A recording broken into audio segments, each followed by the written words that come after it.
बच्चे मैंने आपको बताया कि कैसे वो अपने गागर में सागर भरते हैं।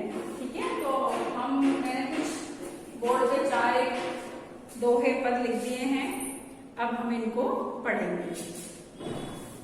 मेरी भव बाधा हरो, मेरी भव बाधा हरो, राधा नागिरी सोय, जातन की जाही परे, झायन परछाई पते हुए, जातन की जाही परे, श्याम हरित दुति होय। देखो, भव बाधा यानी सांसारिक जो कष्ट है, भव बाधा सांसारिक कष्ट,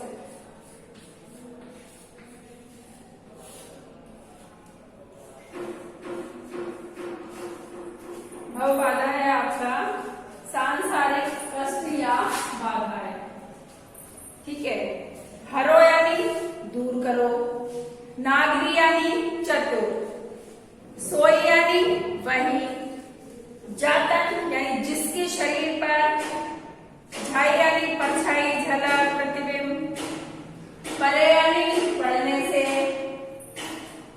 श्याम यानी श्री कृष्ण, हरिद्युति यानी हरि कांति वाले, होय यानी हो जाते हैं, हो जाते।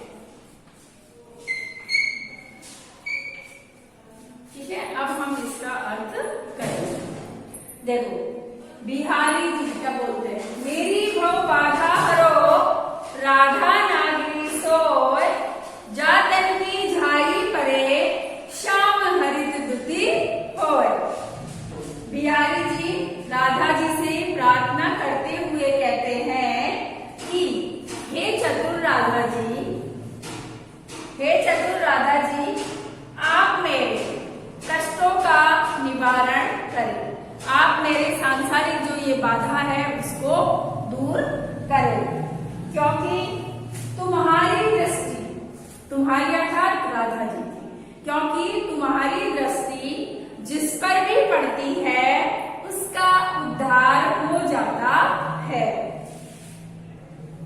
जिस प्रकार तुम्हारा प्रतिबिंब पड़ने से, तुम्हारा प्रतिबिंब पड़ने से भगवान श्री कृष्ण का जो श्याम वर्ण है वह भी हरे सांवले रंग में, हरे सांवले रंग में परिवर्तित हो जाता है।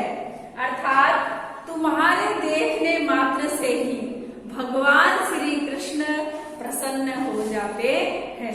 दोबारा सुनिए, देखो, कवि बिहारी जी राधा से प्रार्थना करते हुए कहते हैं, कवि बिहारी जी राधा से प्रार्थना करते हुए कहते हैं कि हे चतुर राधा, मेरे कष्टों का निवारण करो, मेरे सांसारिक मेरी जो सांसारिक भव बाधा है उसको दूर करो, क्योंकि तुम्हारी दृष्टि जिस पर भी पड़ती है उसका उद्धार हो जाता है। जिस प्रकार भगवान श्री कृष्ण पर आपका प्रतिबिंब पड़ने पर उनका जो सांवला रंग है वो हरे वर्ण में परिवर्तित हो जाता है।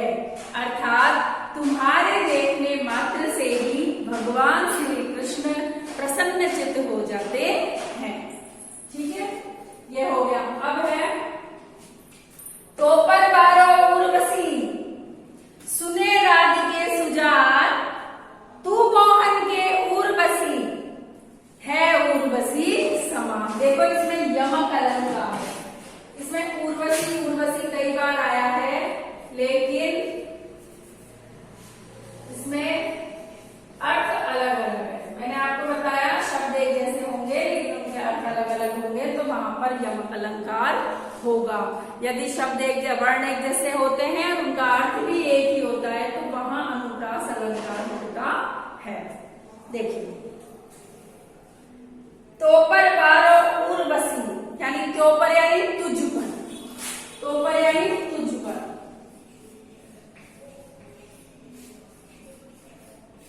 बारो यानी न्यौछावर करना,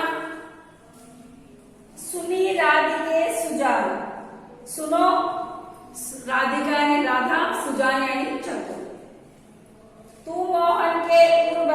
यानी तू भगवान श्री कृष्ण को कौन मोहित करने वाली है, उनके हृदय में तुम्हारा निवास स्थान है। उर्वशी यानी हृदय में बसी हुई है, हवे यानी होकर, और एक उर्वशी है यहाँ पर जो स्वर्ग में रहने वाली उर्वशी है, स्वर्ग में रहने वाली अप्सरा है। एक उर्वशी कौन है? अप्सरा। ठीक है, अब हम इसका अर्थ करेंगे। देखिए, तो परवारो उर्वशी, बिहारी जी एक गोपी को माध्यम बना करके कहते हैं कि हे चतुर राधा, हे चतुर राधा, मैं तुम्हारे ऊपर जो स्वर्ग की अप्सरा उर्वशी है उसको न्योछावर कर सकता हूँ, क्योंकि तुमने सभी के मन को वश में करने वाले श्री कृष्ण को बस में कर रखा है। अर्थात जो सभी के मन को वश में कर सकते हैं भगवान श्री कृष्ण, उन भगवान श्री कृष्ण को तो तुमने अपने वश में कर रखा है। अर्थात भगवान श्री कृष्ण के हृदय में तो राधा जी बसी हुई है। दोबारा सुनो, तो पर बारो उर्वशी सुनी राधिके सुजान, तू मोहन के उर्वशी है उर्वशी समान। देखो, बिहारी जी गोपी को माध्यम बना करके कहते हैं कि हे चतुर राधिका, मैं तुम्हारे ऊपर जो स्वर्ग की अप्सरा उर्वशी है उसको न्योछावर कर सकता हूँ, क्योंकि जो सबके मन को वश में करने वाले भगवान श्री कृष्ण हैं उनको तो तुमने अपने वश में कर रखा है। ठीक है, यह हो गया। यहाँ पर यमक अलंकार है, मैंने बता दिया। और ये है ना उर्वशी समान, ये केवल उर्वशी समान है, समान आ रहा है इसीलिए यहाँ पर इसमें उपमा अलंकार भी है। आप लोग ध्यान से वीडियो देखें और ध्यान से ही सुने।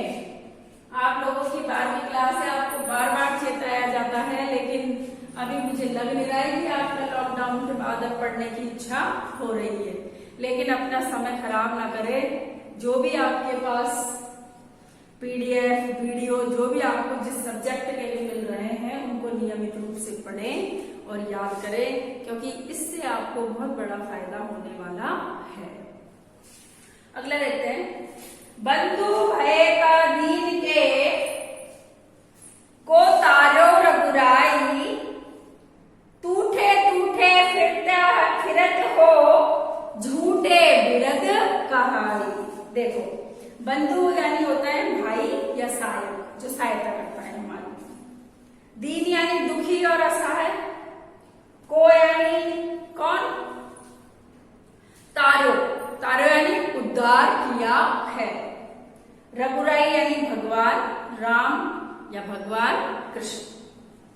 टूठे टूठे यानी बड़े संतुष्ट या प्रसन्न। फिरते हो, घूमते हो। विरद यानी यश या प्रशंसा। विरद का मतलब होता है यश या प्रशंसा। ठीक है, विरद का मतलब होता है यश या प्रशंसा। कहाई यानी कहलवाकर। ठीक है, अब पढ़ते हैं। बंधु पहे को दीन के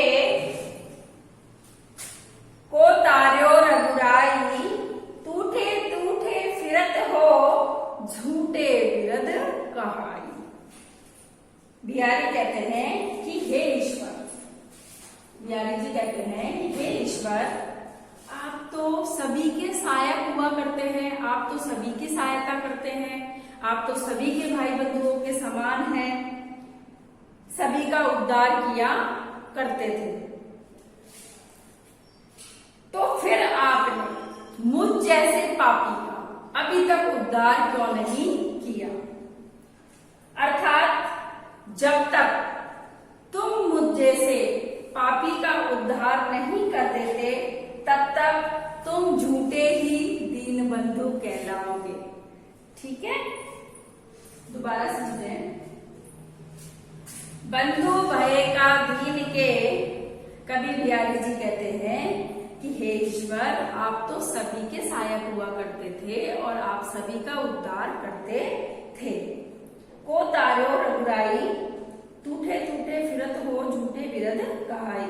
तो फिर आपने मुझ जैसे पापी का उद्धार क्यों नहीं किया? इसका मतलब तो ये हुआ कि आप झूठा ही यश प्राप्त करके प्रसन्नचित होकर के घूमते रहते हो।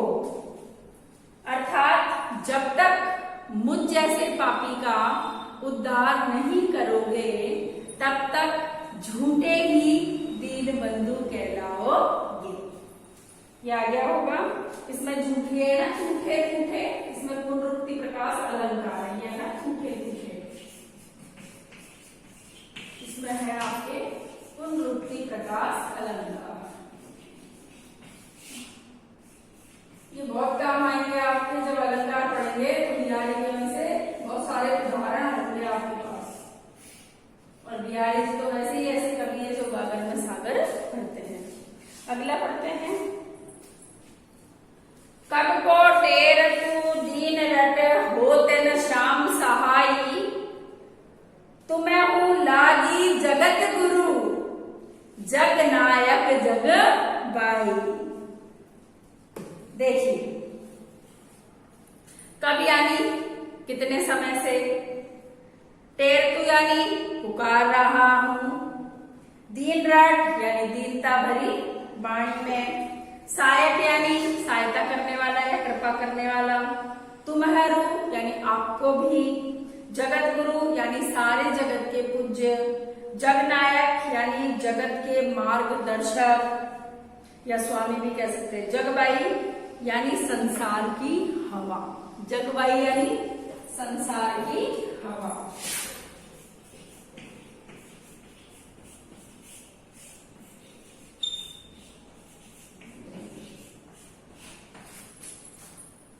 संसार की हवा। ठीक है, अब हम इसका अर्थ देखते हैं।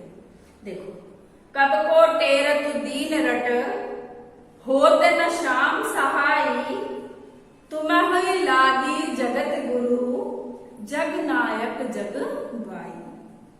बिहारी जी कहते हैं, हे ईश्वर, मैं तुम्हारे सामने कब से पुकार लगा रहा हूं, लेकिन तुमने मेरी पुकार नहीं सुनी, तुम मेरे सहायक नहीं बने, तुम मेरी पुकार को अनसुना किए जा रहे हो। तुम तो लागी जगत गुरु, तुम तो कौन हो? इस संसार के गुरु हो, अर्थात स्वामी हो।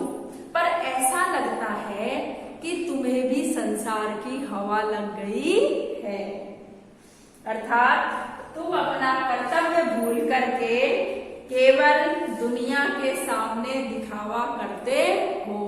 जैसे आप लोगों को हवा लग रही है ना कि अभी पढ़ना नहीं, वीडियो नहीं देखना, काम पूरा नहीं देख लेंगे, अभी तो लॉकडाउन चल रहा है ना।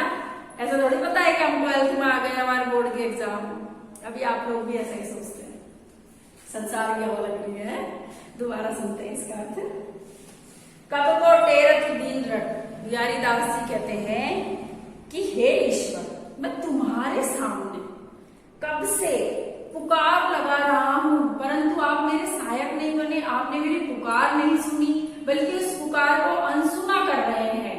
आप तो इस संसार के गुरु हैं, इस संसार के स्वामी हैं, लेकिन अब ऐसा लगता है कि आपको भी संसार की हवा लग गई है, अर्थात आप अपना कर्तव्य भूल करके केवल दुनिया के सामने दिखावा कर रहे हो।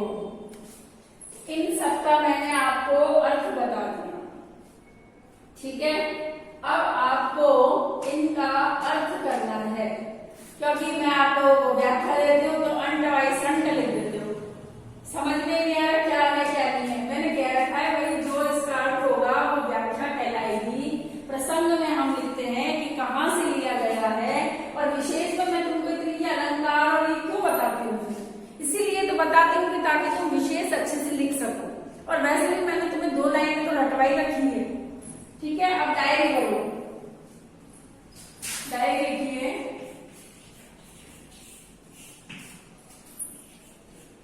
पाठ 4 के 1 से 4 दोहों की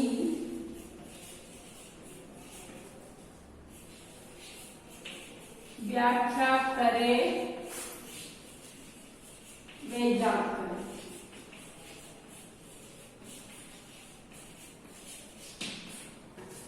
पाठ 4 के 1 से 4 दोहों की व्याख्या करे वे याद करें।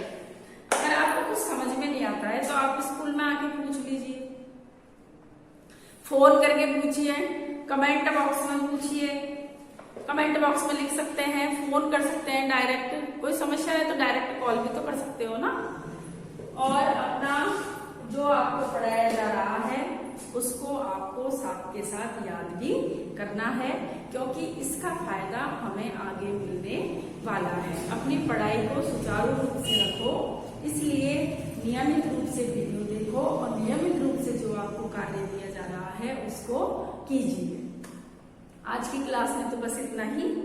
अगली क्लास में हम फिर बिहारी जी के कुछ दोहों के साथ आपके सामने उपस्थित होंगे। जब तक के लिए स्वस्थ रहो, मस्त रहो और पढ़ते रहो।